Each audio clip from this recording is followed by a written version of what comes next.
truly, that shows how instrumental the Newman Center has been in forming vocations to the married life, especially when you have a lot of kids, and to the priesthood, to the religious life, as well as the single life, and really just putting us on a track for a Christ-filled life while also pursuing our secondary vocations.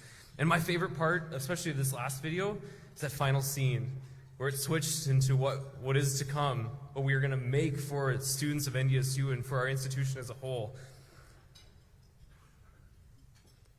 I remember when Father Cheney actually made that public, that we were going to do the campaign and what was going to happen of the block. And I thought, oh my gosh, that's so amazing. But at the time, I actually lived on that block, and then it didn't take me very long to think, oh, I'm going to be homeless.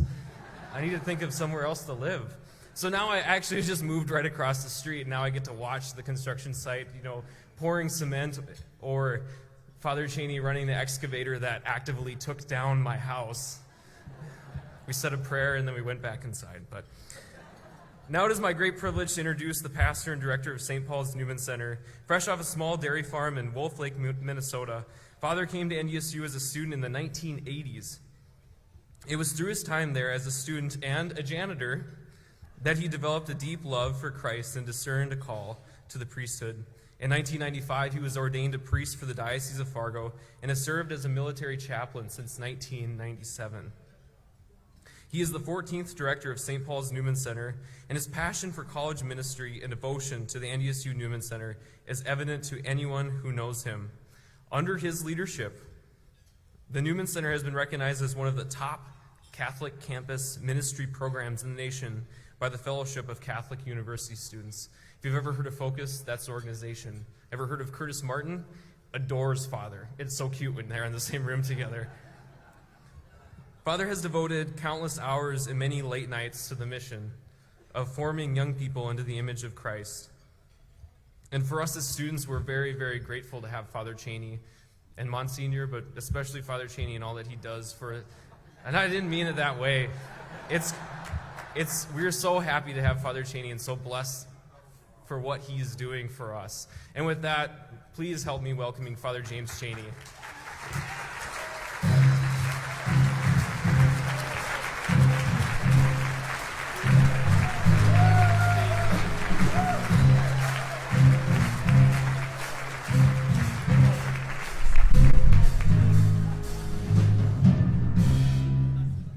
Go Bison. Thanks, guys. Ollie and Sven, they died in a snowmobile accident and they went to hell because they hadn't been living a good life. Devil observes that they're really enjoying themselves. He says to them, doesn't the heat and the smoke bother you guys? And Ollie replies, well, we're from northern Minnesota and the land of snow and ice, and we're just happy to have a chance to warm up a little bit. Well, the devil is absolutely furious. He can hardly see straight. Finally, he comes up with the answer. The two guys love the heat because they've been cold their whole lives. So the devil decides to turn all the heat in hell off.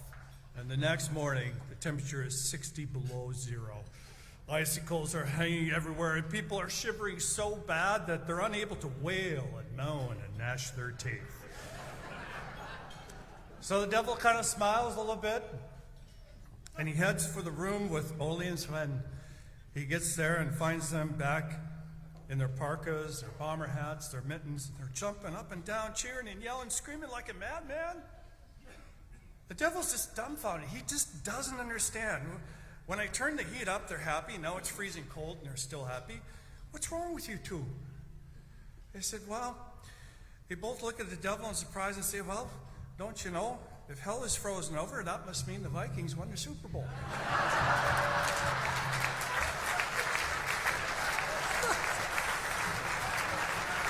Yeah.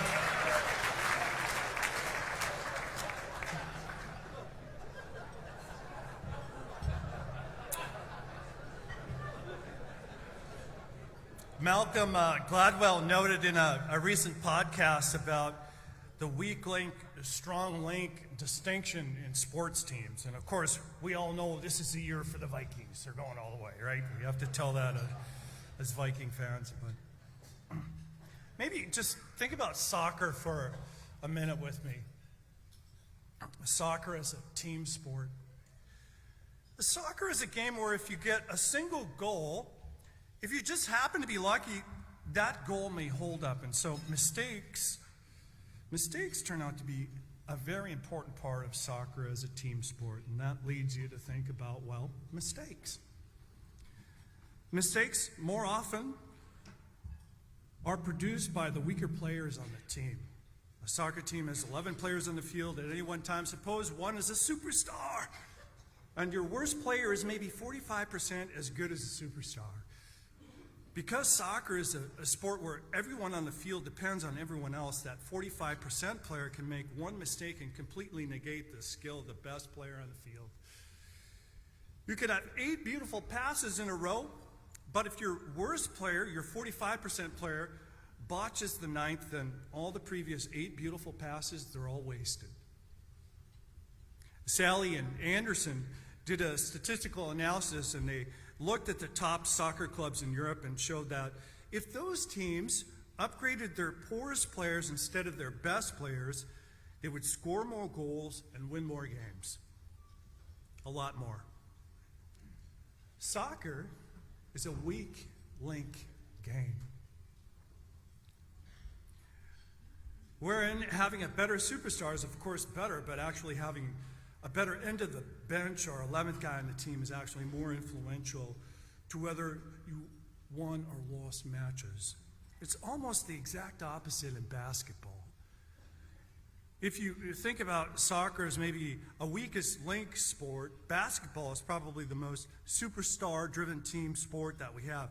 Even the greatest basketball teams often have 1 and sometimes even 2 players who are barely better than mediocre. And what matters in basketball is not how good your 5th player is, it's how great your superstar is. It's a strong link game. And I think the weak link, strong link distinction is incredibly useful in making sense of certain kinds of problems. And I don't know, I think American society is kind of like soccer. We're so interdependent, and we need so many perfect passes to score a goal that our challenges are essentially weak link, not strong link. What matters is how good our 11th player is, not our first. And so, in some ways, our challenges and our opportunities are essentially weak link strategies when we look at the Christian faith of our college students on secular campuses across the country today. Just think what we could do if we focus on the weak link, and that is where most Christians lose their faith, the college experience. Majority of college students will attend some 3,500 state universities throughout the country. Only about 1/3 of those even have a campus ministry program. 95% of all Catholics will attend a state university, and by the time they leave college, about 80% of them will no longer be Christian. Wow. Doesn't it make sense to invest in them when we think about the future of our Christian faith and the common good of the country that we love? Doesn't it make sense to invest in the majority with the greatest loss rate? To make everyone on the soccer team of our faith a little better, so as to win the goal of Christ Jesus alive in the hearts and minds of our young adults, vibrant leaders, strong communities, healthy society. Campus ministry represents the most efficient and effective means for leadership generation in our culture today. For every philanthropic dollar that you invest in campus ministry, what do you get? You get leaders in the faith, priests, religious sisters, missionaries, faith-centered marriages, lots of them. And marriage, in so many different ways, is the bedrock of our future through the wonderful gift of the family. Bison Catholic St. Paul's Newman Center has one of the best campus ministry programs in the country, based on the metric of leadership generation. As a home away from home, where we bring the Christian values of your home onto the campus of a secular university, the ministry at Bison Catholic is thriving. We represent opportunity, the opportunity to grow, love, and serve. Is the worthy presentation of our faith to our young adults. They deserve that. The gift of permanence, the gift of our faith, the good news of Jesus Christ, the beauty of his church, the power of friendship, the value of good role models. They're all worth fighting for. Our comprehensive campus ministry program includes so many things. Our calendar is just packed. Mass, Bible studies, confession, spiritual direction, guest speakers, on-campus events. We do relationship education. We try to give our young adults goals and dating. We have this great program called How Not to Marry a Jerk or a Jerkette. It's very popular. Knights of Columbus, peer ministry like Al. We have our young adults who help us out. Purity support groups for men and women. Dances, weekly social events. We're involved with the community. We get involved with the New Life Center to give the students an experience to work with those less fortunate. We have a mission trip to Belcourt during spring break. We have a student advisory board, opportunity for leadership, and of course, lots of free food. Our mind, body, soul approach to the formation of the young adult, we're expanding our Catholic Studies program based on our relationship with NDSU through Cardinal Minch.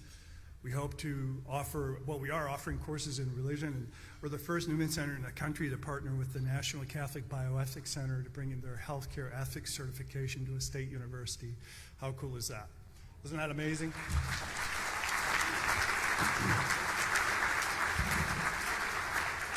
And we couldn't do that without support, so we're thankful for people, for El Devron, who was there for us to help us get that stood up, and a lot of people in this room who came forward and put up that scholarship money to get the students and signed up for that, get that program paid for. They can get credit on their transcripts, and they can get the healthcare ethics certification. The fruits of our program have been generous. In the past 15 years, we generated over 100 focused missionaries. You think about the impact of that, where a student comes, they encounter Christ, they want to evangelize others, so they become a missionary, they go on another campus, they encounter students, they teach them about Christ, they teach them how to lead a Bible study. That spiritual multiplication that's happening. Our focused missionaries commit 2 years of their lives to evangelize college campuses across the country. We've generated over 20 seminarians, 7 religious sisters, and again, lots of great marriages. I'm totally convinced, again, that the most effective model for forming future leaders is the campus ministry model. The combination of frequent reception of the sacraments, one-on-one personal discipleship, sitting down with these young adults is some of the greatest stuff that we do. What's the Lord calling you to do with your life?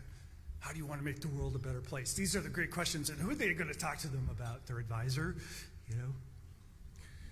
We furnish opportunities for Christian leadership. We provide an environment that encourages our young adults to discover what they're capable of within a faith-based perspective.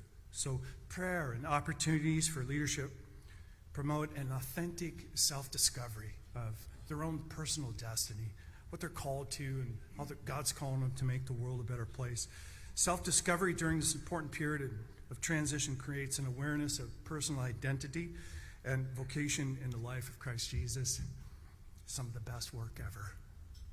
Our desire is to build upon this successful program and build one of the best Newman Centers in the country, which includes a new facility. So the work has begun. I don't know if you guys get a slide. There it is.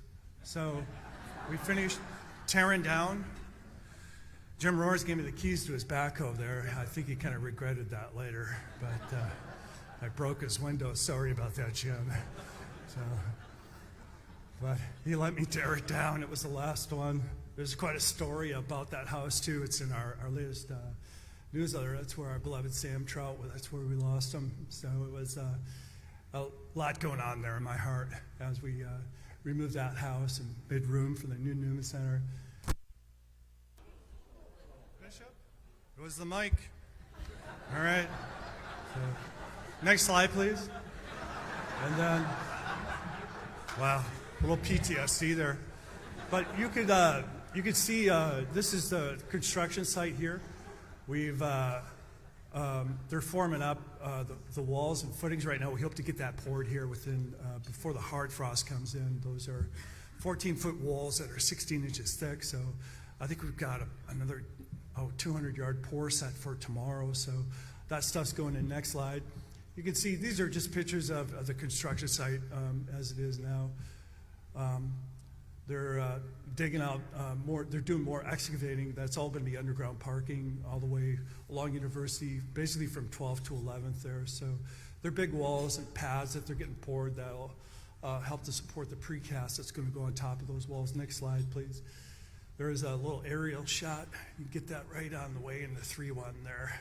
And you can see the construction site involves the whole block from 12th Avenue to 11th Avenue, and then you can see up in the northwest corner there, that's the entranceway to the campus. So having this structure as kind of a gateway to the campus is a way of, I guess, putting our Christian faith out there that, hey, this is what a normal life looks like, and come join us in a journey of self-discovery. And next slide. We're working on a liturgical design. This hasn't been approved by His Excellency yet, but this is kind of, the work that is beginning. We'll put a number of different options on the bishop's desk for him to decide with, so we're excited about that. And so it's Jesus on the cross, the Blessed Mother, the Apostle John, grace is coming down from heaven upon the 12 apostles, and then adoring the Lord and the gift of the Holy Eucharist is some theology we're looking at. Next slide. And then that's what we hope to put on the corner of 12th and University there. The entranceway is going to be a lot of fun. There's a library there that'll seat 35 students, a coffee shop, a nice fireside student lounge to warm the North Dakota chill off from the bones of our students and warm their hearts. It's going to be great. It's going to be a beautiful facility. It's going to add a lot of value to North Dakota State University. And it's going to be an opportunity for us to pursue the virtue of excellence, which has been so much a part of our beloved university and our community. So I'm really looking forward to making this a reality. Wouldn't be here without you guys. And so I'm grateful to God for all of you. And there's just so much joy in the gift that it is to serve the minds and hearts of the students. The greatest joy and privilege of being a priest involved with campus ministry is working with our young adults and witnessing the transformation that takes place in their faith and in their lives. I remember Kevin Mardian. He was such a great student in pharmacy. It was just, I really just admire him. He was in the video. He's running a pharmacy in Bismarck now. We have so many tremendous young adults. It gives me a lot of hope. What a privilege it is to work with some of these young adults. They're certainly way better at college than when I went there back in the 80s. So I still haven't figured out why I got accepted to NDSU when my ACT score was so low.